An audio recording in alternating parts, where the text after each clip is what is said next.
আসসালামু আলাইকুম সুপ্রিয় শিক্ষার্থীবৃন্দ। নবম দশম শ্রেণীর পদার্থবিজ্ঞান নিয়ে আজকে আমি তোমাদের সাথে তৃতীয় অধ্যায় থেকে আলোচনা করব। তৃতীয় অধ্যায়ে আছে বল। বল অধ্যায় থেকে আমরা একটা গ্রাফ কিভাবে তথ্য বিশ্লেষণ করা যায় গ্রাফ থেকে, সেই জিনিসটা আমরা প্র্যাকটিস করব। আমাদের অনুশীলনীতে একটা গ্রাফ আছে। একটা গ্রাফ থেকে আমরা সহজেই যে কোনো তথ্য, আমাদের প্রয়োজনীয় তথ্যগুলি আমরা সংগ্রহ করতে পারি। আবার ইচ্ছা করলে আমাদের যে বিভিন্ন তথ্য আমরা গ্রাফের মাধ্যমে প্রদর্শন করতে পারি এবং সেটা খুবই সহজবোধ্য এবং আকর্ষণীয় হয়। আসো আমরা শুরুতে আমাদের অনুশীলনীর গ্রাফটা দেখি। অনুশীলনীর এই গ্রাফটা দাঁড়াও, আগে আমরা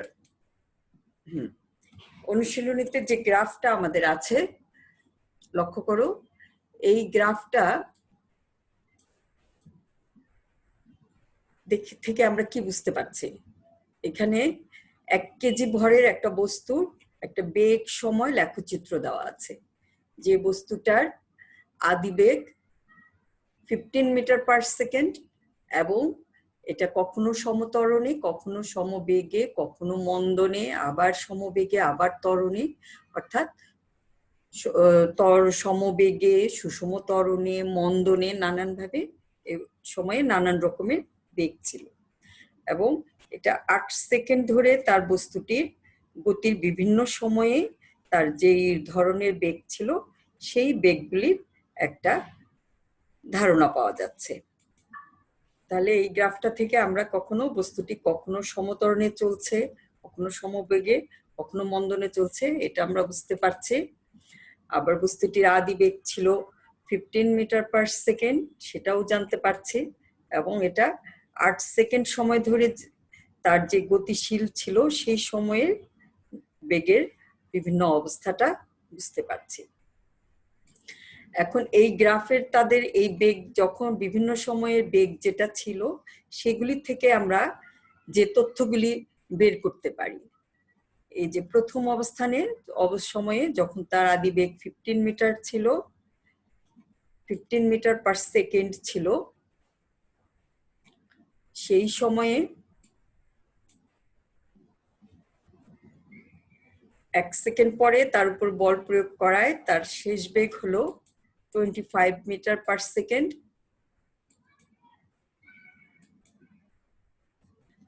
এবং ওই সময়ে তাহলে তার ত্বরণ হলো, আমরা ত্বরণের সূত্রটা জানি, a = v - u/t। এবং এই তথ্যগুলি যদি আমরা বসাই, আদি শেষ বেগ 25 মিটার পার সেকেন্ড, আদি বেগ 15 মিটার পার সেকেন্ড এবং সময় ছিল 1 সেকেন্ড, তাহলে তার ত্বরণ হয় 10 মিটার পার সেকেন্ড স্কোয়ার। এবং এই 15 মিটার পার সেকেন্ড থেকে এর বেগ 25 মিটার পার সেকেন্ড পর্যন্ত বৃদ্ধি করার জন্য ওই সময়ে তার উপর যে বলটা প্রয়োগ করা হয়েছে সে বলটাও আমরা নির্ণয় করতে পারবো। আমরা জানি বল F = ma, সুতরাং বল ওই সময়ে বল প্রয়োগ করা হয়েছিল 10 নিউটন। এবং পরবর্তীতে বস্তুটির বেগ ছিল সমবেগ। আমরা জানি কোনো বস্তু তখনই সমবেগে চলে যখন তার উপর প্রযুক্ত বল 0 হয়। আমরা নিউটনের গতির প্রথম সূত্রটা মনে আছে নিশ্চয়ই। কোনো বস্তুর উপর বল প্রয়োগ করা না হলে স্থির বস্তু স্থির থাকবে এবং সুষম বেগে চলমান বস্তু সুষম বেগেই চলতে থাকবে।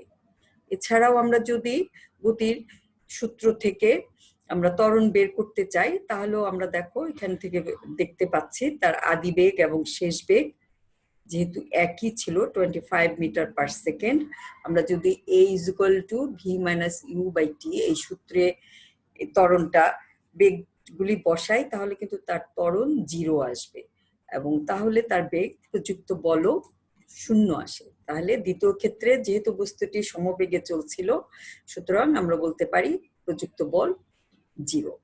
এবং তৃতীয় ক্ষেত্রে দেখো বস্তুটির আদি বেগ ছিল 25 মিটার পার সেকেন্ড এবং 2 সেকেন্ড পরে তার শেষ বেগ হলো 5 মিটার পার সেকেন্ড, অর্থাৎ তার বেগ কমে গিয়েছে। অর্থাৎ যে বেগটা তার উপর প্রযুক্ত ছিল, সেই যে বলটা তার উপর প্রযুক্ত ছিল সেখান থেকে বল কমিয়ে নেওয়া হয়েছে, যার ফলে তার বেগ কমে গেছে।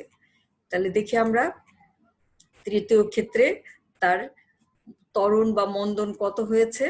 যেহেতু তার শেষ বেগ হচ্ছে 0.5 মিটার পার সেকেন্ড এবং আদি বেগ হলো 25 মিটার পার সেকেন্ড, সুতরাং তার ত্বরণ হয়েছে -10 মিটার পার সেকেন্ড স্কোয়ার এবং এই সময়ে তার বল কমানো হয়েছে -10 নিউটন।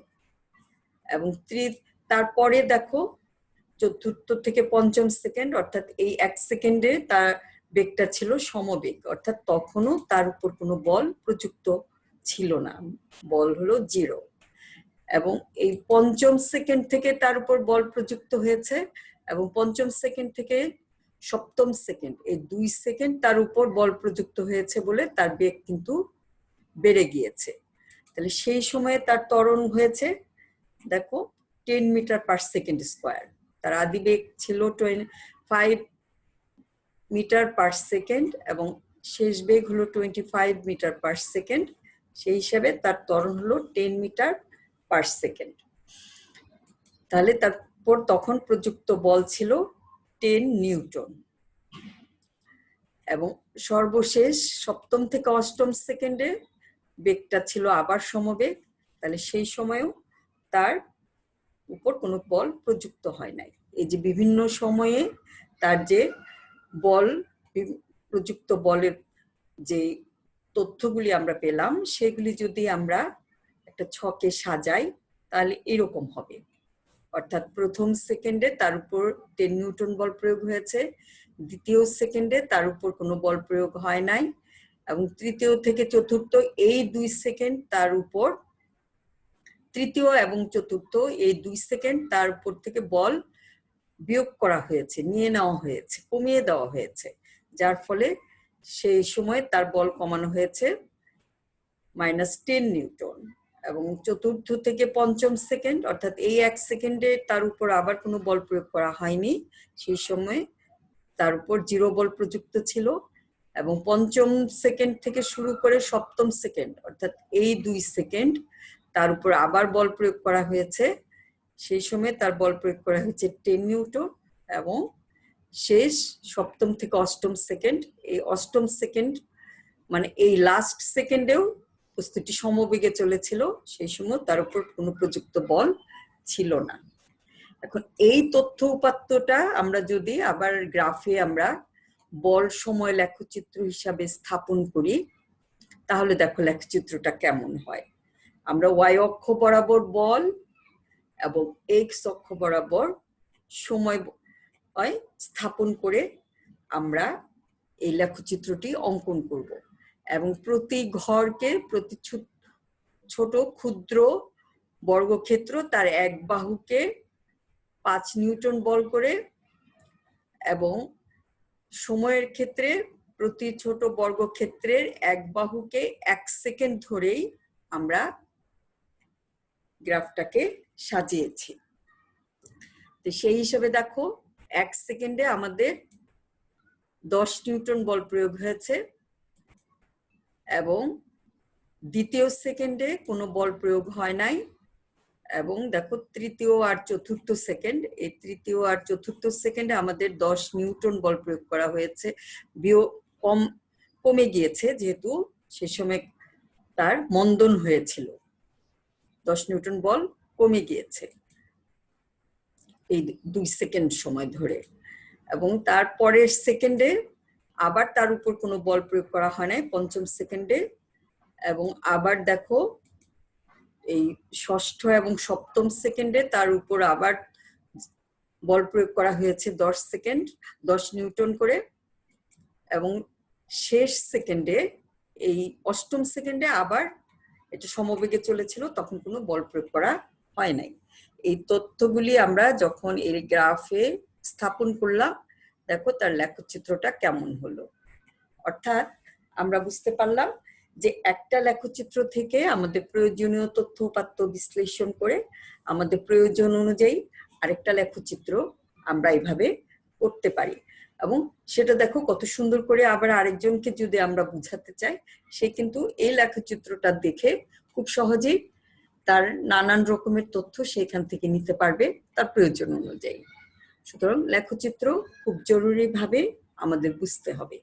আশা করছি তোমরা এই লেখচিত্রটা বুঝতে পেরেছো এবং নিজেরা এখন প্র্যাকটিস করলে তোমরা নতুন নতুন লেখচিত্র নিয়ে কাজ করতে পারবে এবং সেগুলি বিচার বিশ্লেষণ করে আবার তথ্য উপাত্ত বিশ্লেষণও করতে পারবে। তাহলে আজকে এই পর্যন্তই। তোমাদেরকে অনেক ধন্যবাদ। ভালো থাকো, সুস্থ থাকো। আল্লাহ হাফেজ।